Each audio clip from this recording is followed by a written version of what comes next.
Namun, Raka tak mampu menahan amarahnya lagi.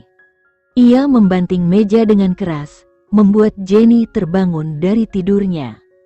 Ia mencoba duduk, tetapi Julian segera menghampirinya dengan langkah cepat. "Tenang, sayang. Istirahatlah lagi," katanya lembut, membelai rambut Jenny. Jenny mengangguk, perlahan menutup matanya kembali. Setelah memastikan istrinya tertidur, Julian berbalik menghadap Raka, dengan tatapan dingin di matanya. "Sepertinya kau benar-benar ingin mati, Tuan Raka," katanya, nadanya syarat dengan ancaman. "Aku sudah bilang jangan membuat keributan, tapi kau tidak mendengarkan." Tanpa menunggu jawaban, Julian berjalan menuju pintu. "Ayo, ikuti aku keluar," katanya sambil membuka pintu. Raka, dengan pandangan penuh kebencian, mengikuti Julian keluar dari kantor. Di luar, para karyawan segera berdiri ketika melihat Julian keluar. Julian memberi isyarat agar mereka kembali duduk, lalu berkata, "Ambilkan 2 kursi." Beberapa karyawan dengan cepat menyiapkan 2 kursi. Julian duduk di salah satu kursi dan memberi isyarat agar Raka duduk di kursi lain. Raka, masih bingung dengan situasinya, bertanya, "Kenapa kita duduk di sini?" Julian menatapnya dengan tenang. "Dia sedang tidur di dalam, dan aku tidak ingin mengganggunya," jawabnya singkat. Para karyawan yang melihat kejadian ini terkejut. Julian, seorang pemimpin yang dikenal tegas, rela meninggalkan kenyamanan kantornya dan duduk di antara karyawan hanya demi menjaga ketenangan tidur istrinya. Raka, yang tak ingin berlarut-larut, segera bertanya, "Bagaimana dengan proyek lainnya? Apakah semuanya juga dibatalkan?" Dengan nada santai, Julian menjawab, "Ya." Mata Raka memerah karena marah. "Kenapa kau melakukan ini? Bagaimana dengan janji-janji yang sudah dibuat?" Julian menatapnya dengan tenang dan berkata, "Janji apa? Aku tak ingat pernah berjanji apapun padamu." Raka tersenyum mengejek. "Janji yang diberikan kakekmu kepada kakekku," katanya dengan suara penuh kemarahan. Julian tersenyum kecil. "Oh, yang itu," ujarnya santai. "Aku sarankan kau membicarakannya dengan kakekku. Aku yang menjalankan bisnis ini sekarang, dan aku akan membuat keputusan yang menguntungkan perusahaanku." Raka mengepalkan tangannya, suaranya mulai bergetar karena emosi. "Kau akan menyesali keputusan ini." Julian hanya mendengus pelan. "Kita lihat saja nanti." Saat itu, Rafael tiba dengan obat-obatan yang diresepkan dokter untuk Jenny. Julian mengambil obat-obatan itu dari tangan Rafael, lalu berdiri. "Karena urusan kita sudah selesai, aku permisi dulu." Sebelum pergi, dia menoleh kepada Rafael dan berkata, "Bawa Tuan Raka ke Departemen Keuangan dan Manajemen. Pastikan semua urusannya diselesaikan." Kemudian, dia menepuk bahu Raka dengan santai. "Jangan khawatir, aku masih membiarkan 2 kolaborasi tidak tersentuh. Itu seharusnya cukup untuk memastikan Dwitama tidak bangkrut sepenuhnya." Sambil tersenyum kecil, Julian berjalan kembali menuju kantornya, meninggalkan Raka yang tak mampu berkata apa-apa. Sebelum memasuki kantornya, Julian berhenti sejenak dan berbalik. Dengan nada tegas, ia berkata, "Di masa depan, aku tidak ingin mendengar nama Dwitama digunakan untuk mengancam perusahaan lain dengan menggunakan nama Bagotama." Lalu ia memandang Rafael. "Mulai hari ini, pastikan Tuan Raka tidak pernah memasuki kantorku tanpa izin." Rafael mengangguk dengan sigap, lalu mengantar Raka keluar. Sementara itu, Julian kembali ke kantor, membawa obat-obatan untuk Jenny. Namun, ia memutuskan untuk tidak membangunkannya, membiarkan Jenny tidur lebih lama. Ia duduk di sampingnya, tenggelam dalam pikirannya, mengingat kembali momen pertama kali bertemu Jenny. Saat itu, Julian sedang bersiap meninggalkan Surabaya untuk melanjutkan studinya.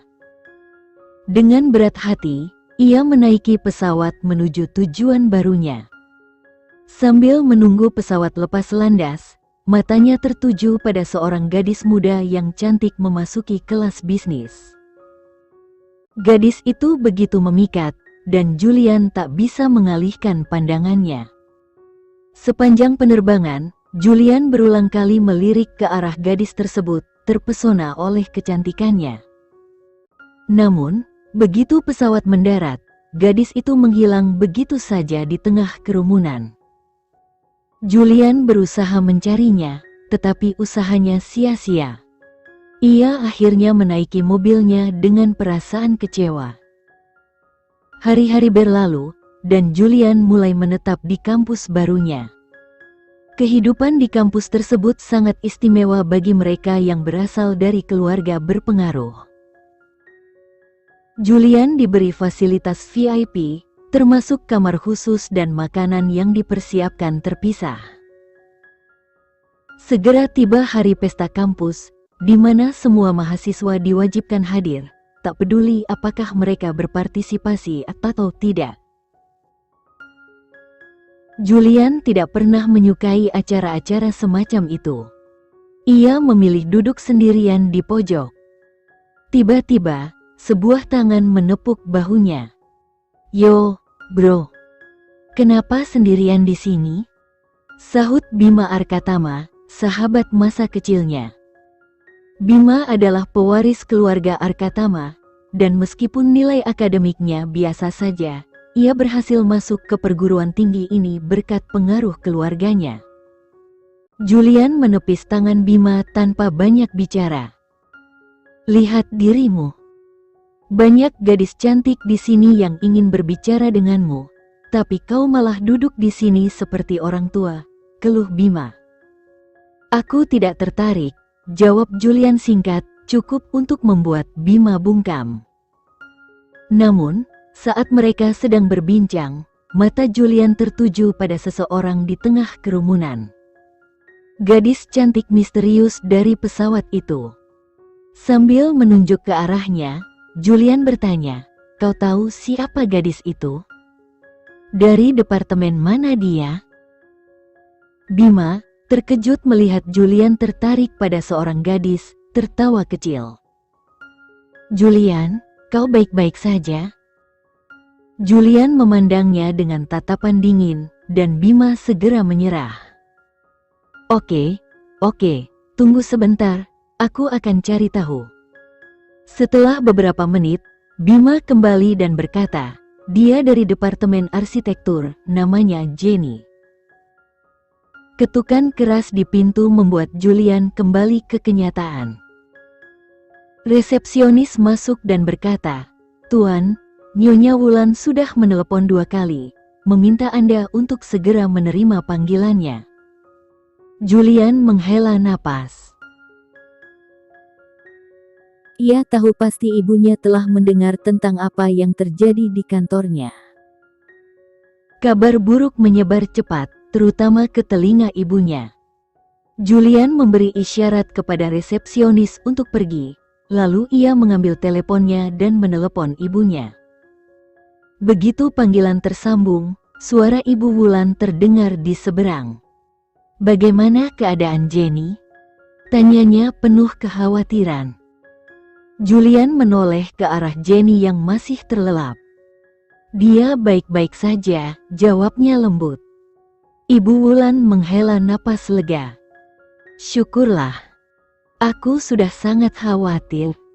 Kapan kalian pulang?" Setelah dia bangun, jawab Julian. "Baiklah. Aku akan menunggu kalian di rumah," kata Ibu Wulan sebelum menutup telepon. Sementara itu, di luar kantor, Rafael telah menyelesaikan urusan terkait Raka. Raka, yang tak berdaya, menerima surat pemutusan hubungan kerja beserta kompensasi yang disodorkan padanya. Rafael menyerahkan dokumen terakhir kepada Raka, lalu berkata dengan nada resmi, "Bos menitipkan pesan untukmu." Dengan sedikit batuk, Rafael meniru nada suara Julian, senang sekali bekerja sama dengan Dwitama, terutama dengan Tuan Raka. Lalu, mendekat dengan suara rendah dan nada mengejek, Rafael menambahkan, "Ini baru permulaan. Masih banyak masalah yang akan datang padamu." Raka menatap Rafael dengan penuh kebencian, tapi tak berani berkata apa-apa. Saat itu sudah pukul 5 sore, namun Jenny masih terlelap dalam tidurnya. Julian berdiri di samping tempat tidurnya, menatap wajah istrinya yang terlihat begitu damai. Ia merasa berat hati untuk membangunkannya, namun di sisi lain, Ibu Wulan sudah menunggu mereka dan sudah menelepon 2 kali. Setelah mempertimbangkan sejenak, Julian memutuskan untuk tidak membangunkannya secara langsung. Dengan lembut, ia mengangkat tubuh Jenny ke dalam pelukannya dan mulai berjalan perlahan, berusaha agar gerakannya tidak membuat Jenny terbangun. Namun, meski telah berusaha hati-hati, Jenny akhirnya membuka matanya perlahan, merasa terganggu oleh gerakan tersebut. Julian segera berhenti dan dengan suara lembut berkata, "Maaf telah membangunkanmu. Kita harus pulang sekarang. Ibu sudah menunggu."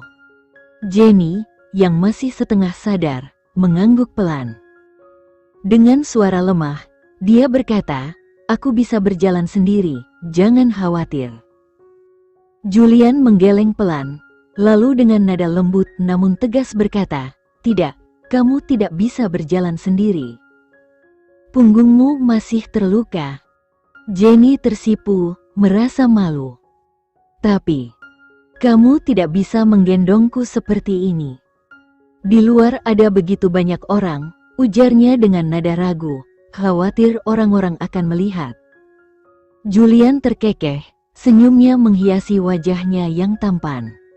"Jangan khawatir. Tak ada yang akan menghakimimu," katanya dengan nada santai, seolah-olah dunia luar tak ada artinya. Jenny semakin malu, namun perlahan melingkarkan tangannya di leher Julian dan membenamkan wajahnya ke dadanya, mencoba menyembunyikan wajah yang mulai memerah. Melihat reaksi istrinya yang lucu, senyum Julian semakin lebar. Dengan nada menggoda, ia berkata, "Nyonya Jenny, jangan terlalu malu. Bantu saya buka pintunya." Jenny mengangkat kepalanya sebentar, membuka pintu dengan cepat, lalu kembali menyembunyikan wajahnya di dada Julian. Merasa nyaman dalam pelukan suaminya, ia membiarkan Julian membawanya keluar dengan penuh perhatian. Dengan senyum bangga, Julian melangkah keluar dari kantornya, membawanya seolah-olah dia seorang raja yang memimpin dunia. Tak ada yang bisa menghalangi langkahnya, apalagi tatapan orang-orang. Rafael, yang melihat pemandangan itu, hanya bisa menghela napas. Bosnya, yang biasanya tak pernah membatalkan satu rapat pun, hari ini menyingkirkan semua urusan bisnis. Melihat bagaimana kehidupan Julian berubah drastis, Rafael merasa senang dan bersyukur untuk bosnya. Ini adalah babak baru dalam hidup pria yang selama ini selalu fokus pada pekerjaannya. Resepsionis yang berdiri di sebelah Rafael merasa penasaran dengan suasana yang baru saja dilihatnya. Dengan penuh rasa ingin tahu, dia menepuk bahu Rafael dan bertanya, "Tuan Rafael, siapa sebenarnya wanita ini?" Rafael tersenyum tipis, dengan nada yang sedikit misterius, ia menjawab, "Itu adalah bos wanita kita." Resepsionis itu hampir tersedak mendengar jawabannya. "Apa?" tanyanya, tak percaya.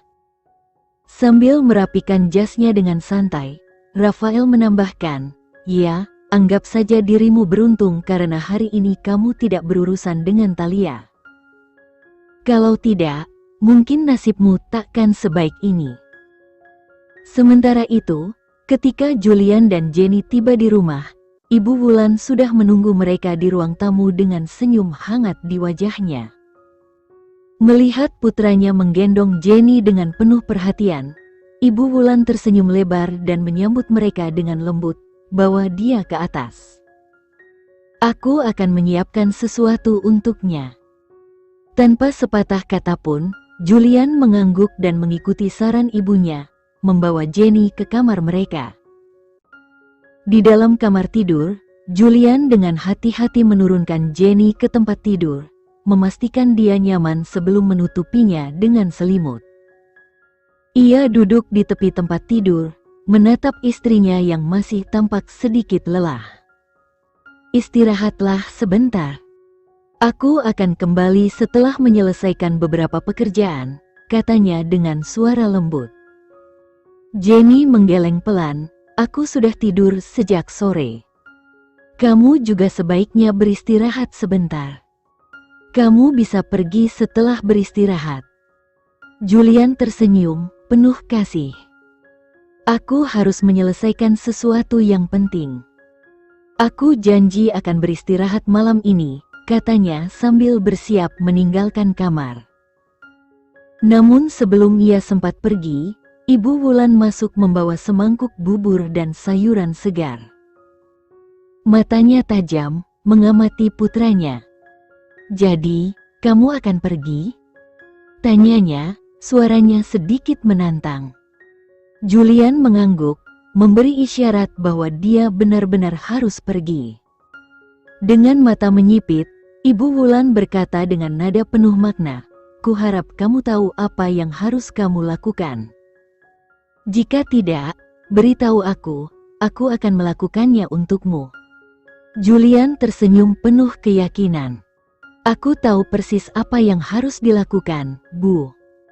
Aku sudah memulainya. Aku pergi sekarang justru agar bisa menyelesaikan semuanya." Ibu Wulan mengangguk puas. "Baiklah, pergilah. Tapi cepatlah kembali," katanya tegas. Setelah Julian pergi, Ibu Wulan duduk di sisi tempat tidur Jenny. Dengan penuh perhatian, dia menyodorkan semangkuk bubur kepada menantunya. "Makanlah ini, sayang. Kamu akan merasa lebih baik setelahnya," ucapnya dengan nada penuh kasih. Jenny menerima mangkuk itu dengan senyum lembut, merasa sangat bersyukur dikelilingi oleh perhatian dan cinta dari keluarga barunya. Jenny tersenyum lembut sambil menerima mangkuk dari tangan Ibu Wulan. Setelah menyelesaikan makanannya, ia mengembalikan mangkuk itu. Ibu Wulan menepuk kepalanya dengan lembut, memberi sentuhan penuh kasih sayang, dan berkata, "Aku sudah mendengar apa yang terjadi hari ini. Aku tahu kamu telah mengalami banyak penderitaan." Jenny hendak membuka mulutnya untuk memberikan penjelasan, namun Ibu Wulan dengan cepat menghentikannya. "Sayang, aku tidak butuh penjelasan darimu," katanya tegas. "Aku tahu kamu sudah banyak melewati cobaan, tetapi sampai kapan kamu akan membiarkan orang-orang tidak berguna menyakitimu seperti ini?" Ibu Wulan berhenti sejenak, memberikan waktu agar kata-katanya terserap. Lalu, dia melanjutkan dengan nada yang lebih lembut namun penuh makna, "Dengarkan aku, Jenny. Aku tahu Julian akan selalu ada di sisimu untuk melindungimu, tapi kamu tidak bisa terus-menerus bergantung padanya. Ada saat-saat di mana kamu harus berjuang sendiri. Kamu harus belajar untuk tidak selalu terlihat lemah di depan mereka yang ingin menindasmu. Bagaimana jika suatu hari Julian tidak ada di sana? Apa yang akan kamu lakukan? Apakah kamu hanya akan diam dan membiarkan mereka menyakitimu? Kamu harus menjadi lebih kuat." Jenny mendengarkan dengan saksama, dan perlahan ia menganggukkan kepalanya. Kata-kata Ibu Wulan menggema dalam pikirannya. Ia tahu bahwa ada kebenaran dalam setiap nasihat yang diberikan kepadanya. Melihat Jenny mengerti, Ibu Wulan tersenyum hangat dan meraih tangannya. Ingat, sekarang kamu adalah bagian dari keluarga Baskara. Kamu memiliki seluruh keluarga besar yang mendukungmu. Tak ada alasan untuk takut pada siapapun. Tinggalkan masa lalu yang menyakitkan dan fokus pada masa depanmu. Kamu adalah calon kepala keluarga Baskara. Dan satu hal lagi, keluarga ini bisa sangat rumit. Jika kamu terus-menerus menunjukkan kelemahan, semuanya akan menjadi lebih sulit untukmu. Aku ingin kamu mengerti ini. Jenny sekali lagi mengangguk, menyerap setiap kata dengan penuh kesungguhan. Baik, Ibu. Saya akan memikirkannya. Ibu Wulan tersenyum penuh kepuasan, melihat bagaimana Jenny mulai memahami apa yang diinginkannya. Dan satu hal lagi, katanya sambil mengangkat alis dengan penuh harapan, kamu harus mempertimbangkan untuk segera memberiku seorang cucu. Jenny tersipu, dan dengan lembut tersenyum, sementara Ibu Wulan hanya tertawa kecil, senang melihat menantunya tersipu malu. Sebuah mobil mewah melaju perlahan dan berhenti di depan markas bawah tanah yang memiliki tingkat keamanan sangat tinggi. Tempat ini terkenal tak bisa ditembus, bahkan seekor lalat pun tidak mungkin bisa masuk tanpa izin yang jelas. Ketika petugas keamanan di pintu masuk melihat siapa yang ada di dalam mobil, mereka langsung menegakkan tubuh, menyapa penuh hormat, dan segera membiarkannya masuk. Ketika pria itu keluar dari mobil, hawa dingin dan aura berbahaya terpancar kuat darinya. Setiap langkah yang diambilnya membuat para petugas keamanan di sekitarnya menahan napas, tak ada yang berani bergerak sembarangan. Sosok yang begitu berkuasa, tidak perlu mengucapkan sepatah kata pun untuk menegaskan dominasinya. Di dekat pintu, seorang pemuda berusia awal 20-an berdiri menunggu. Namanya William, salah satu orang kepercayaan paling setia dan handal di bawah komando Julian. Ketika melihat Julian mendekat, ditemani Rafael di belakangnya, William merasakan tekanan besar dari aura dingin bosnya. Wajah dingin Julian menunjukkan bahwa ada hal serius yang terjadi. William ingin bertanya, tetapi keberanian itu hilang begitu melihat tatapan tajam Julian. "Bos," sapa William, menundukkan kepalanya dengan hormat. Julian menganggukkan kepalanya dan dengan suara rendah bertanya, "Di mana Marcel?" William menjawab tanpa berani mengangkat pandangannya, "Dia ada di dalam, di ruangan khusus." Julian menghela napas panjang, penuh kekecewaan. Dia sudah memperingatkan agar tidak ada tindakan apapun terhadap orang itu sebelum perintah diberikan, tetapi Marcel selalu saja bertindak terlalu cepat. Tanpa berkata lebih lanjut, Julian melangkah masuk, diikuti oleh William dan Rafael.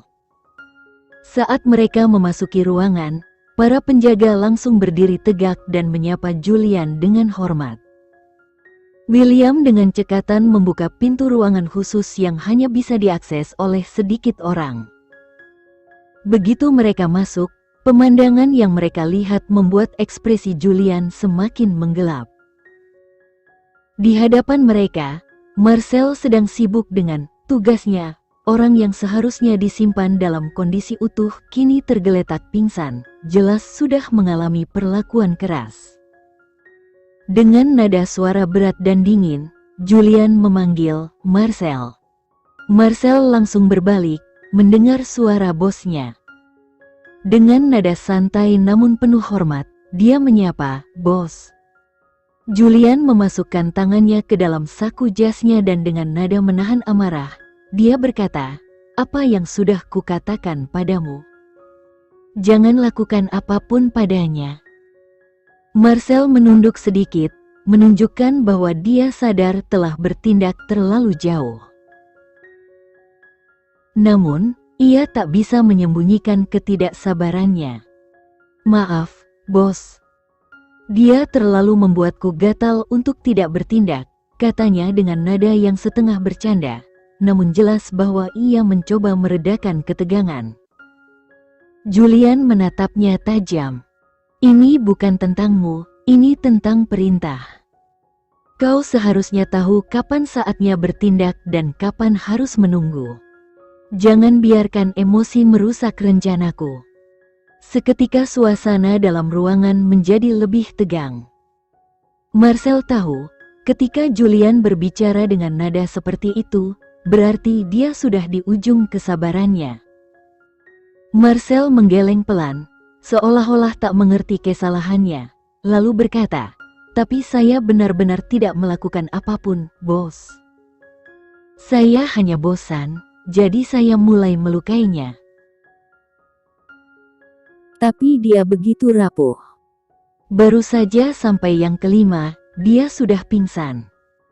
William dan Raphael hanya bisa menghela napas panjang, menempelkan telapak tangan mereka di wajah, bingung bagaimana harus menghadapi kelakuan Marcel. Mereka selalu bertanya-tanya apa yang salah dengan pria ini. Entah kenapa, dia sangat menikmati menyiksa orang lain. Meskipun sudah dibawa ke pemeriksaan medis, hasilnya menunjukkan bahwa dia hanyalah manusia normal, tidak ada yang salah secara medis. Namun, dalam dunia bawah, Marcel adalah sosok yang paling ditakuti karena metode penyiksaannya yang brutal. Banyak yang menyerah bahkan sebelum disiksa, hanya demi menghindari perawatan dari Marcel. Dan inilah salah satu alasan kenapa orang-orang tidak pernah berani menentang Julian. Mereka tahu konsekuensinya jika tertangkap oleh pria kejam ini. Julian mengerutkan matanya, tatapannya penuh peringatan. "Minggir. Lain kali, jika kamu bosan, kupaslah apel, bukan untuk melukai orang. Mengerti?" Marcel, dengan wajah murung seperti anak kecil yang baru saja dimarahi, hanya menganggukkan kepalanya, menunjukkan rasa patuh. Julian duduk di kursi yang disiapkan, memandang tajam ke arah pria yang tergeletak tak bergerak di lantai. "Tuangkan air dingin padanya dan bangunkan dia," perintahnya tegas. Tanpa ragu, para penjaga langsung mengikuti perintahnya. Setetes air dingin mengalir di wajah pria itu, membuatnya tersentak bangun. Pandangannya masih kabur saat ia berusaha menenangkan napasnya. Ketika akhirnya ia sadar dengan siapa dia berhadapan, ketakutan langsung merayap di seluruh tubuhnya. "Tuan Julian, saya..." Julian menyilangkan kakinya dengan santai, namun aura mengancam terpancar dari setiap gerakannya. "Apakah kau pikir aku akan membiarkanmu pergi setelah kau berani menyakiti istriku?" Thalia, yang kini gemetar ketakutan, terkejut dengan pernyataan itu. Istrimu? Kau sudah menikah?" Ucapnya penuh kebingungan. Selama ini, dia bermimpi bahwa suatu hari akan menjadi bagian dari keluarga Baskara. Tapi kini semua mimpinya hancur begitu saja. Julian tersenyum dingin, tatapannya tajam menusuk. "Jika kau melakukan sesuatu padaku, mungkin aku akan mempertimbangkan untuk membiarkanmu hidup. Tapi kau telah menyentuh seseorang yang paling berharga dalam hidupku." Tatapannya beralih ke kuku-kuku Thalia. Lalu dengan nada penuh sindiran, ia berkata, "Apakah ini yang kau gunakan untuk menyakiti istriku?" Thalia tak bisa menjawab, tubuhnya membeku dalam ketakutan. Tanpa menunggu jawaban, Julian melanjutkan dengan nada dingin, "Sepertinya Nona Thalia sangat suka menggunakan kukunya untuk menyakiti orang lain. Itu adalah senjata yang cukup berbahaya. Demi kemanusiaan, kurasa kita harus melakukan sesuatu untuk menghentikannya. Tatapan Julian beralih pada Marcel, yang sudah menunggu perintah dengan penuh antusias. Sementara Thalia hanya bisa melihat dengan ngeri, tahu bahwa tidak ada jalan keluar lagi. Mata Marcel berbinar penuh antusiasme saat mendengar perintah Julian. "Apa yang harus kita lakukan, Bos?" tanyanya, tak bisa menahan kegembiraannya. Julian bangkit dari tempat duduknya, wajahnya tanpa ekspresi tetapi matanya penuh dengan niat dingin. "Rapikan semua kukunya, satu persatu," katanya dengan tenang. "Pastikan aku bisa mendengar jeritannya, keras dan jelas." Marcel tertawa kecil, seperti anak kecil yang mendapatkan baru. "Kata-katamu adalah tindakanku, Bos." Thalia yang kini mulai menyadari apa yang akan terjadi, meronta dalam ketakutan Julian, "Tolong. Jangan lakukan ini. Bagaimana mungkin kau begitu kejam? Aku seorang wanita. Kau tidak bisa melakukan ini padaku." Serunya putus asa. Julian menyeringai dingin, memperlihatkan sedikit senyuman yang menyeramkan. "Aku tidak peduli kau pria atau wanita. Siapapun yang berani menyentuh istriku akan menerima akibatnya," jawabannya tegas. Tanpa memandang lagi ke arah Thalia, Julian berjalan menuju pintu. Sebelum keluar, ia mengeluarkan perintah terakhir, "Mulai." William dan Raphael hanya bisa terdiam, tak percaya melihat sisi Julian yang begitu dingin dan tak kenal ampun. Meskipun mereka sudah lama bekerja di bawahnya, belum pernah melihat Julian begitu kejam kepada seorang wanita. Biasanya, ia menghindari tindakan brutal terhadap kaum perempuan. Namun hari ini, setelah apa yang terjadi pada istrinya, semua batasan itu runtuh. Keduanya tahu, ini bukan sekedar urusan bisnis seperti biasanya. Ini adalah sesuatu yang pribadi. Mereka saling bertukar pandang, memperingatkan diri sendiri untuk selalu berhati-hati, bahkan dalam mimpi sekalipun, mereka tidak boleh melakukan kesalahan yang melintas, bos wanita, mereka. Setelah beberapa saat, jeritan Thalia mulai terdengar dari dalam ruangan. Suara penuh kesakitan dan permohonan yang memohon agar Marcel berhenti. Tapi semua orang di sana tahu, sekali Marcel mulai, tak ada yang bisa menghentikannya. Jeritan itu terus berlanjut, menggema di sepanjang lorong-lorong yang sunyi.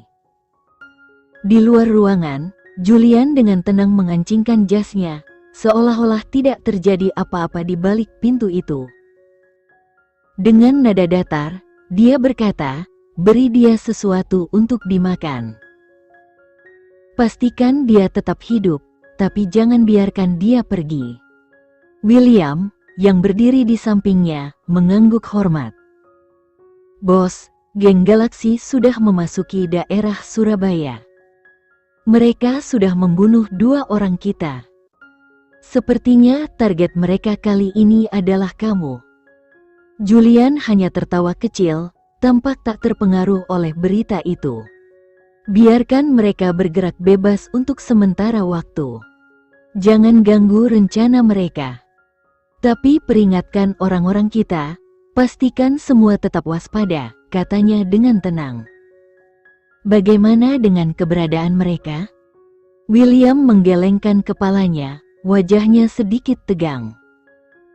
"Kami sedang melacak mereka, tetapi mereka sangat berhati-hati kali ini. Kami akan segera menemukannya."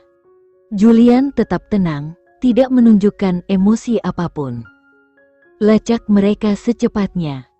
Mereka tidak boleh tahu siapa aku menikahi.